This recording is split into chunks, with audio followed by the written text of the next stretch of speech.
Achei que estava na hora de essa classe ter alguma classe. Hoje em dia, na verdade, os cientistas são gente bastante informal. É muito raro ver um cientista vestido assim. Mas no século XIX, não era raro palestras formais proferidas por cientistas vestidos a rigor. Em nenhum outro lugar isso era mais verdade do que na famosa Royal Institution. Tenho aqui um quadro que foi feito em meados do século XIX. Esta palestra foi imortalizada num quadro porque contou com a presença do Príncipe de Gales.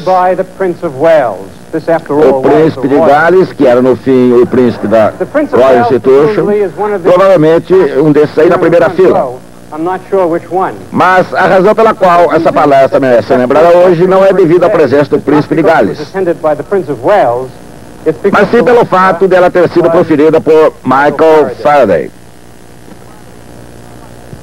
De fato, foi uma palestra como essa há quase 200 anos que o jovem Michael Faraday ficou tão arrebatado com a ciência que decidiu abandonar uma promissora carreira de aprendiz de encadernador.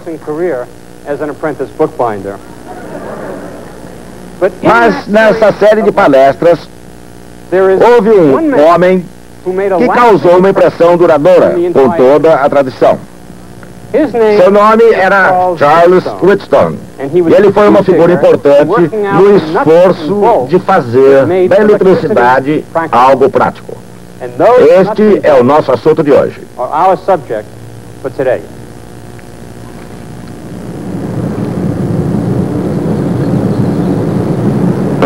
Os parafusos e porcas que mantêm unidas as complexas maquinárias do mundo moderno não são mais importantes na história da civilização que os simples cursos d'água.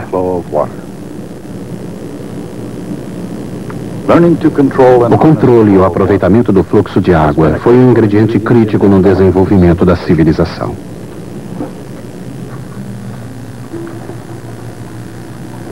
Não foi por acidente que as mais antigas civilizações se desenvolveram ao longo das margens dos grandes rios, o Nilo, o Tigre, o Eufrates, os grandes circuitos aquáticos da natureza.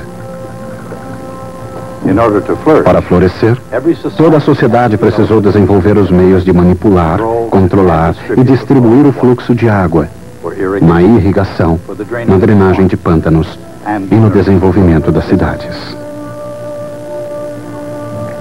Assim como todos os caminhos levavam a Roma, também a Roma se dirigia a uma engenhosa rede de aquedutos. O Império sobreviveu tanto tempo quanto esse aqueduto, até certo ponto porque os aquedutos traziam água potável das colinas de Albano. Naquela época, esses complexos circuitos de canos que distribuíam água aos banhos públicos, edificações e fontes da cidade eram surpreendentemente requintados. Mas só no século passado, uma nova tecnologia de fluxo começou a se desenvolver: a eletricidade. Inventores como Thomas Edison descobriram maneiras de manipular as correntes elétricas para acender lâmpadas nas casas e para levar pontos e traços a lugares distantes através de fios.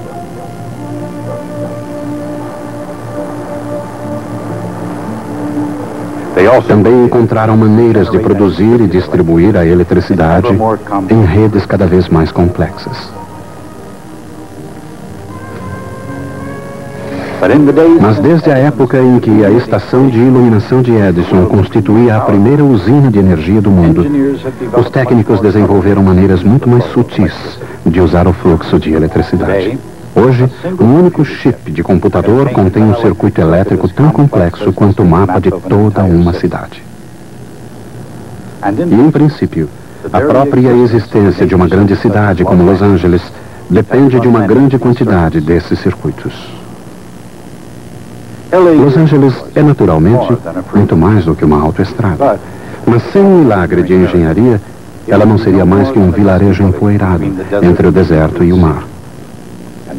Esse milagre é o Departamento Metropolitano de Águas.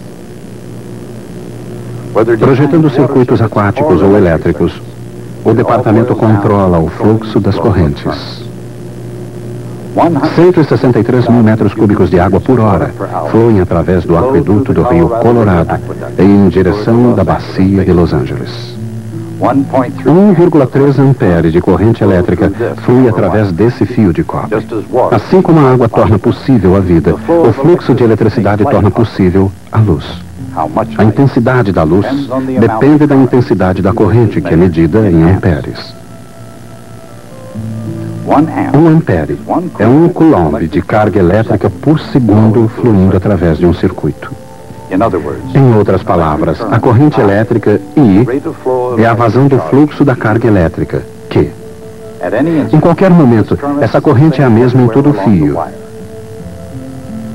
pois a carga elétrica, assim como a água, não é criada nem destruída ao longo do curso. Ela simplesmente se mantém fluindo. Enquanto os rios correm há milhares de anos, a eletricidade foi basicamente um campo estático até 1800. Foi nesse ano que Alessandro Volta deu um passo à frente e inventou a bateria.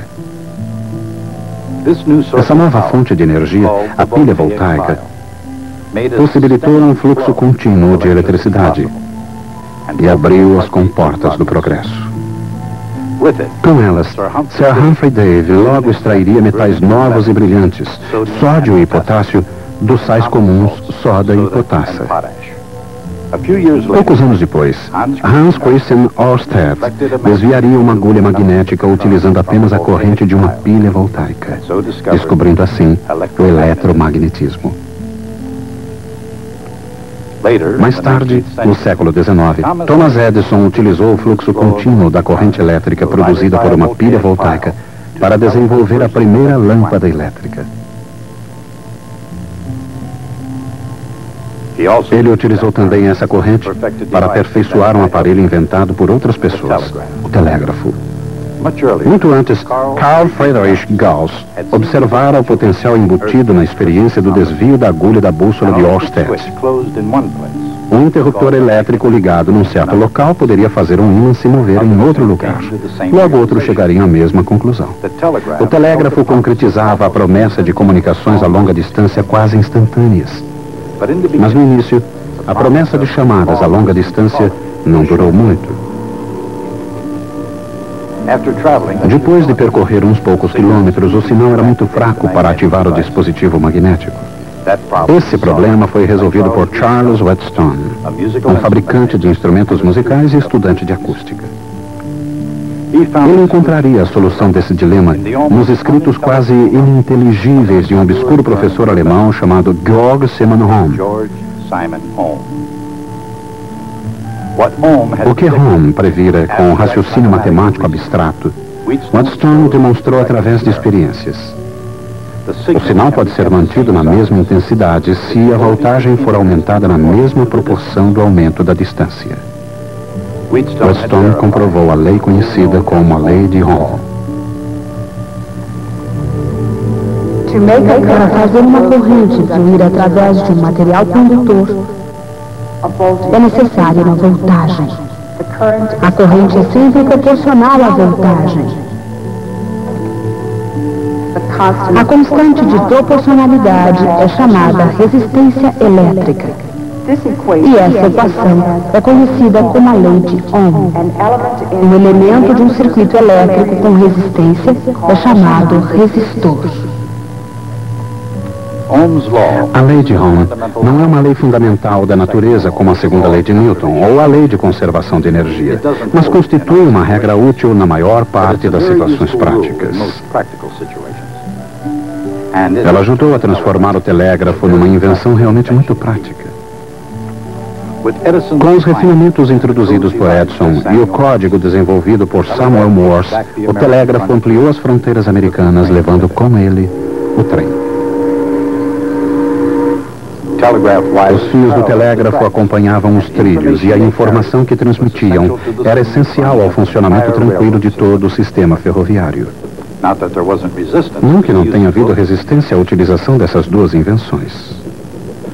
As pessoas diziam que a eletricidade era perigosa, enquanto outras diziam que as altas velocidades que os trens eram capazes de desenvolver, os seres humanos não conseguiriam respirar. Mas o progresso não foi detido. E a longo prazo, fios e trilhos desempenharam o mesmo papel vital que os rios haviam desempenhado durante tanto tempo, transportando pessoas, cargas e ideias. E através de quilômetros e quilômetros de fios, o fluxo de informação flui graças ao uso prático da lei de Ohm. Mais ou menos da mesma maneira, regras semelhantes levaram os engenheiros hidráulicos a projetar e colocar em funcionamento aquedutos.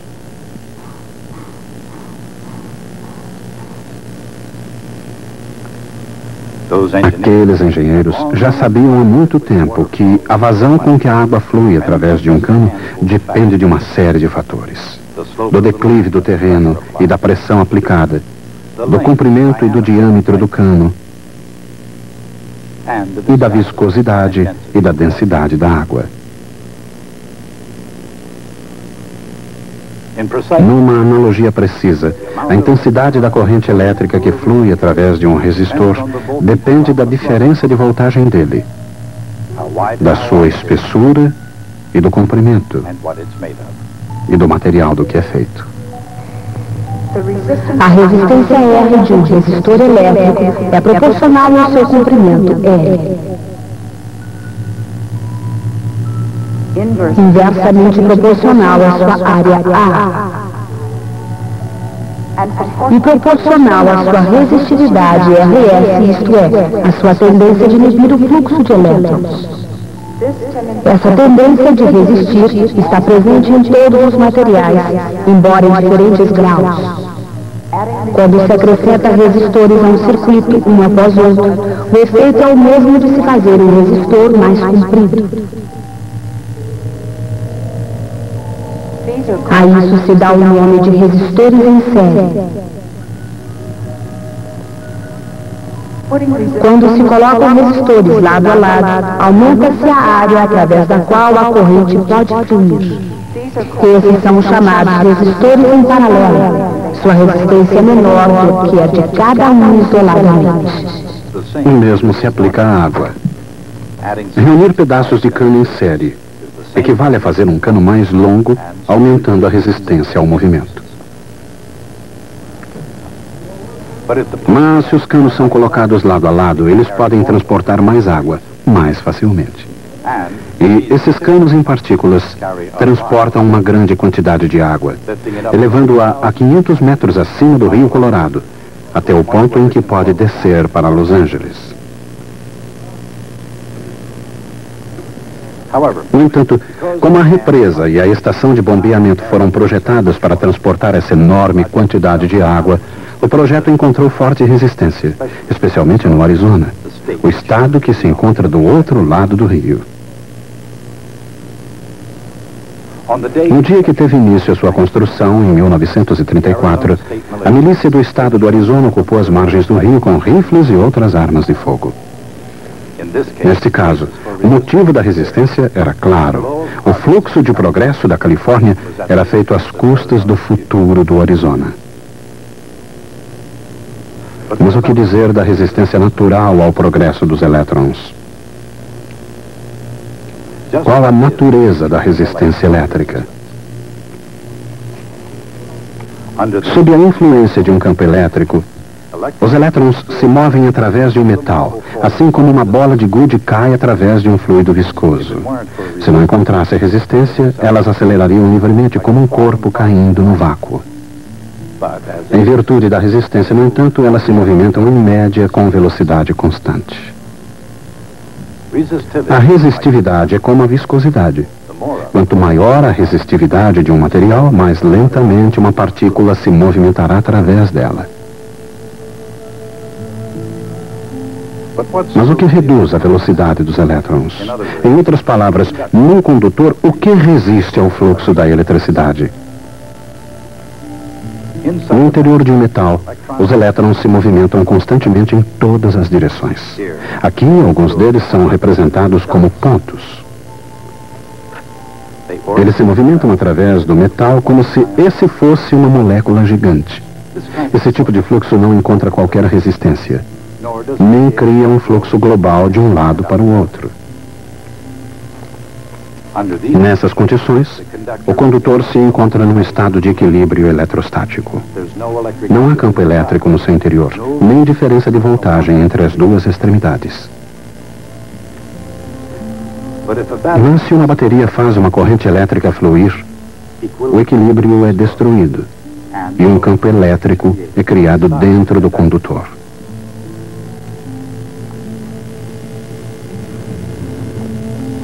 Dentro de um metal perfeitamente cristalino, se é que se pode achar uma amostra desse metal, os elétrons móveis acelerariam continuamente como uma moeda caindo no vácuo.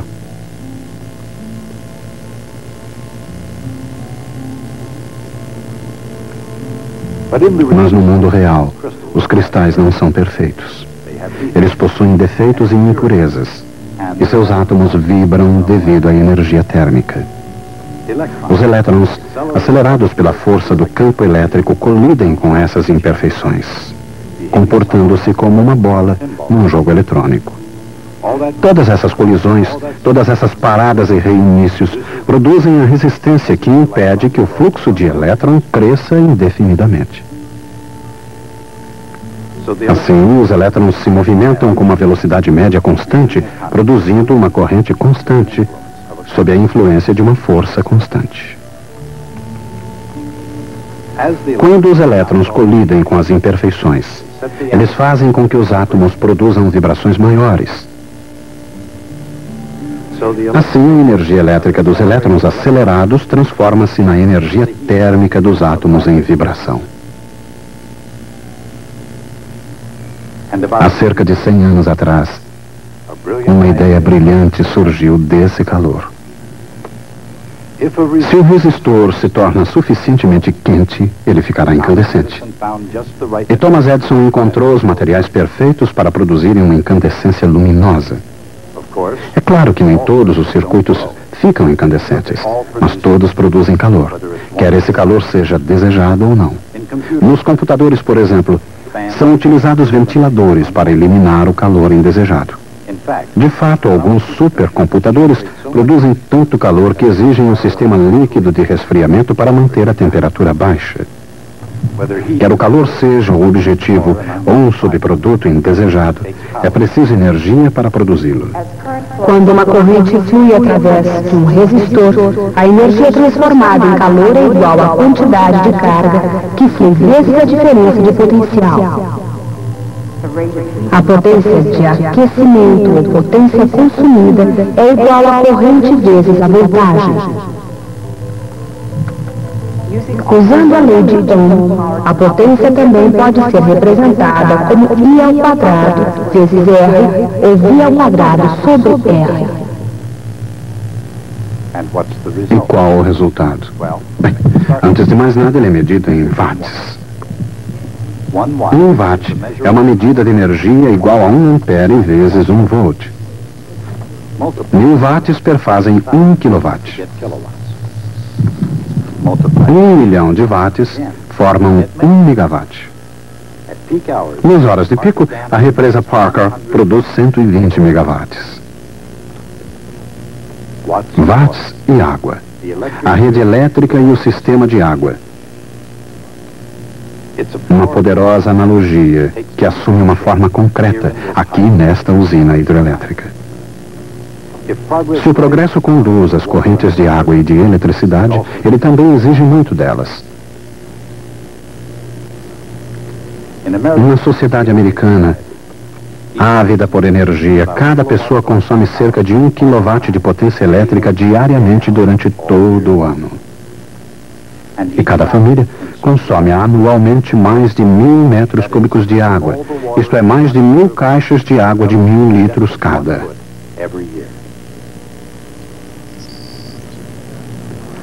Para fazer chegar tanto a água quanto a potência aos consumidores, os engenheiros precisam, antes de mais nada, dominar a arte e a ciência do projeto de circuitos. Os elementos comuns aos circuitos elétricos elementares são fios e interruptores, bateria, resistores e capacitores.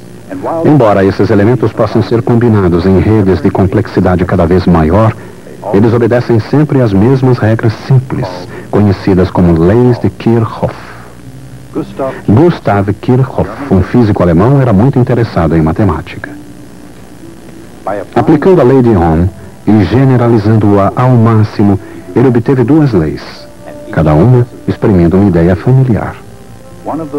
Uma dessas ideias é a da conservação de carga.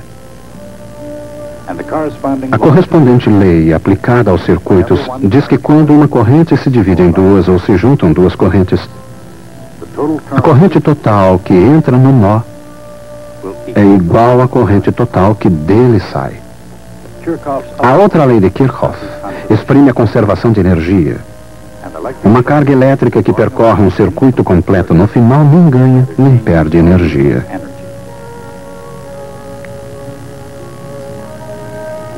Consideremos uma carga elétrica no espaço não confinado a um circuito. Se ela se move no espaço numa trajetória que a traz de volta ao ponto de partida, nenhum trabalho líquido foi feito.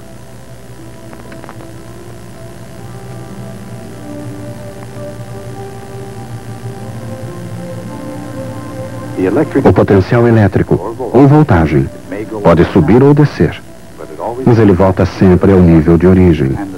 O mesmo ocorre no interior de um circuito. Observem que uma integral ao longo de uma trajetória fechada possui uma mutação especial, um sinal de integração com um circuito nele. Assim, no caso especial de um circuito elétrico, toda a voltagem sobe graças a baterias e capacitores carregados, e toda a voltagem cai devido a correntes que atravessam os resistores, resultando finalmente em variação nula da voltagem. Usando apenas essas duas leis, os engenheiros analisam os circuitos mais complexos. Para dar apenas um exemplo simples, consideremos um capacitor ligado a um resistor e a uma bateria. Mesmo quando o capacitor está carregado, o aumento total da voltagem equivale à queda total em todo o circuito. Um capacitor, num circuito elétrico, armazena carga, mais ou menos da mesma forma como um reservatório armazena água para uso futuro. E é preciso tempo para encher ou esvaziar um ou outro. Quanto tempo? Isso depende, naturalmente, do tamanho do reservatório e do grau de resistência que a água encontra para fluir até ele. Quanto maior o reservatório e quanto maior a resistência, mais tempo será necessário. O mesmo se pode dizer da carga que escoa de um capacitor. Aplicando-se as leis de Kirchhoff, descobrimos que o tempo é igual à capacitância vezes a resistência. Naturalmente, não existem planos imediatos para se drenar o lago Havasu. Com a mesma velocidade com que a água é drenada, para matar a sede de Los Angeles, a neve das montanhas distantes derrete para alimentar o Colorado, que, por sua vez, enche novamente o reservatório como parte de um ciclo global, que conserva a quantidade de líquido, assim como os circuitos elétricos conservam a carga. Assim, a noção de progresso é acrescentada ao princípio de conservação, provando, talvez, que quanto mais as coisas mudam, mais elas permanecem as mesmas. A civilização ainda depende das correntes, embora a elas tenha se somado o fluxo da eletricidade. A cidade moderna, da mesma forma como Roma antiga, depende e tem suas atividades limitadas pela capacidade de canalizar e distribuir essas correntes.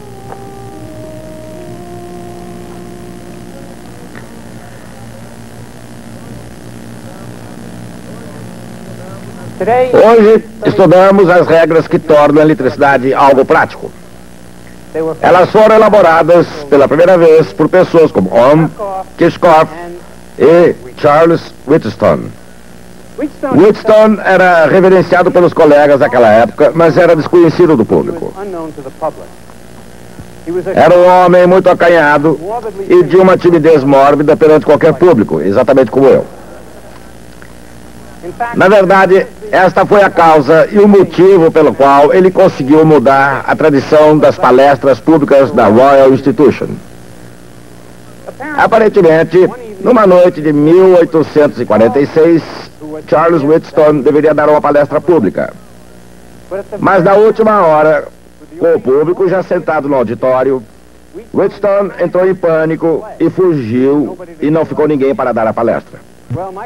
Foi então que Michael Faraday apareceu e deu uma brilhante palestra de improviso, durante a qual afirmou que a luz talvez fosse alguma espécie de distúrbio causado pela eletricidade e pelo magnetismo, uma ideia que se revelaria correta muitos anos depois. Essa tradição de palestras públicas na Royal Institution continua até hoje. Todas as noites de sexta-feira, às 8 horas e ponto, o renomado cientista, vestido assim formalmente, ocupa seu lugar em frente a uma requintada plateia para proferir uma palestra sobre os últimos desenvolvimentos da ciência. Mas, durante a meia hora que antecede a palestra, esse cientista permanece trancado num pequeno aposento, para que não se repita o caso de Wheatstone no último minuto. É por isso que fui trancado nesse aposento até o início dessa minha palestra. Veja na próxima vez.